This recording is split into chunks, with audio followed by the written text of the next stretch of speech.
Hello and welcome to this new episode of Buzaker Law Firm podcast. Just before we begin, here's something important. Valeria? The information provided in this series does not and is not intended to constitute legal advice. Instead, all information is for general information purposes only. And once we've said that, hello Valeria Buzaker. Hi, how are you? I'm good, thank you. How are you? Amazing. It's great to be back. You know, Valeria, it's kind of symbolic that come autumn, come fall, the topic of this episode, which is part of a business series, changes into the end of things, the end of a business, to be more precise. Could you please introduce the topic of this episode?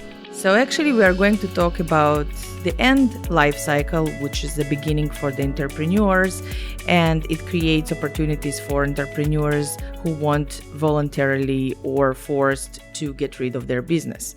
Today's topic is very relevant to the situation that is going on outside, and you may listen and get some ideas for yourself. And the first question is naturally, why would someone want to sell the business at all? So there are two situations when you want to get rid of your business. One is voluntarily and one is involuntarily. Today's episode will focus on the voluntarily, but I'll mention both of them just to give you an idea what are we talking about. So voluntarily can be different reasons, such as the business is mature and it came to its peak capacity. There can be new opportunities. So let's say you're looking to transfer to a new business opportunity. The revenues are not exactly what you were expecting to have. You have some partner disputes. Some of your partners are looking for other opportunities, or maybe you just have some sort of disagreement between you two. Retirement. Retirement is another reason all of us can come to a retirement stage where we will have to end our business or transfer it to new hands, which may be better hands. And there are reasons that could force you to sell your business less voluntarily. Yeah, so involuntarily is a disposal of your business, which main reasons are financial reasons. Like, for example, what? Financial reasons can be, for example, overinvestment. You invested too much money and you didn't anticipate that you will be left with no cash flow. There can be also temporary lack of cash flow, and this way you are unable to pay all your debts. And one of the other important reasons is bankruptcy, which we will discuss in our next episode in details. And that prompts the question, why would it be or why wouldn't it be a good idea to buy someone's business instead of starting your own business? So this is a very good question, and there are many good reasons as to why you should be purchasing an existing business. You have to remember that you don't have to build your business on your own. You are buying something that already exists and you can benefit from it. And the benefits are the immediate cash flow that you may be getting from this business because you don't have to start from scratch, but you already have some cash flow going on. The reputation of the business.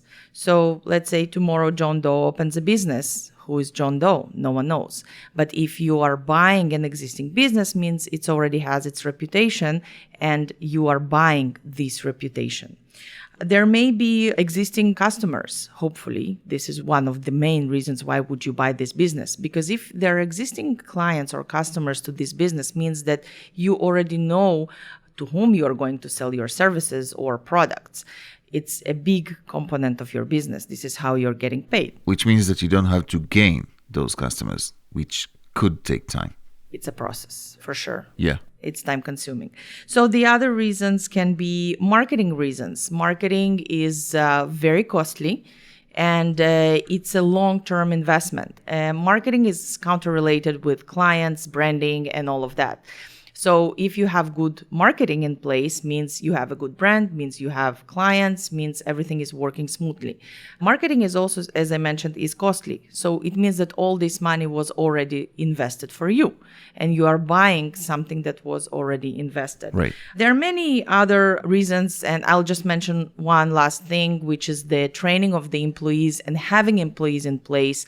It's very important because to find good employees also a process, and to have them trained towards your specific business can take time, as well as all the policies and manuals of how this business will be operated is already done for you. So you're basically starting with something that already exists and working. And naturally, there could be also drawbacks to buying a business. What are the main cons of such a step? So the main weakness of buying an existing business is the fact that you have to come up with the first initial investment. You have to have this money in order to buy a business. You cannot buy a business for $0. You have to have either cash, either loan, or other sources of funds. The other important disadvantages that you have to take into consideration that you are buying a business and you don't know if all the due diligence and proper disclosure of the operation of this business was disclosed to you properly, whether the owner is being very upfront with you and telling you what is really going on behind the scene.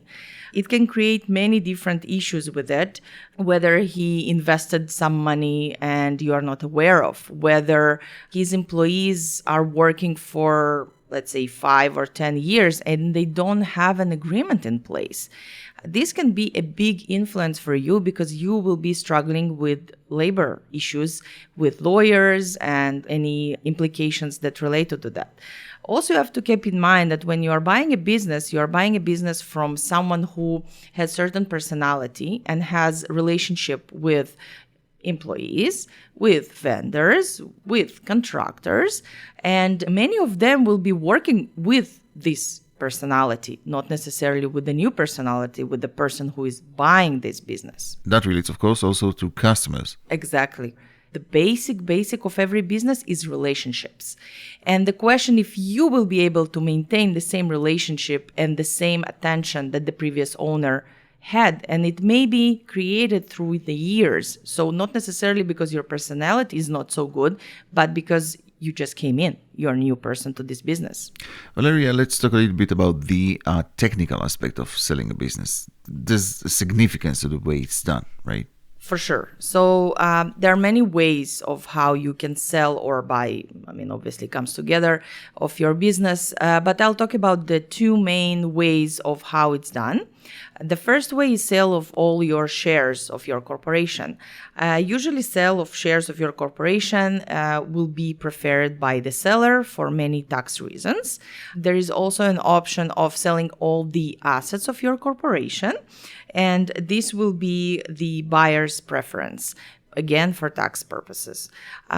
So when I'm saying selling the shares of the corporation, if you remember our previous episode talking about the companies, shares means the ownership. So you are selling the whole ownership of your corporation. Selling assets of your corporations means the assets that the company gained, but not necessarily selling the whole corporation. It means selling only the assets of this corporation.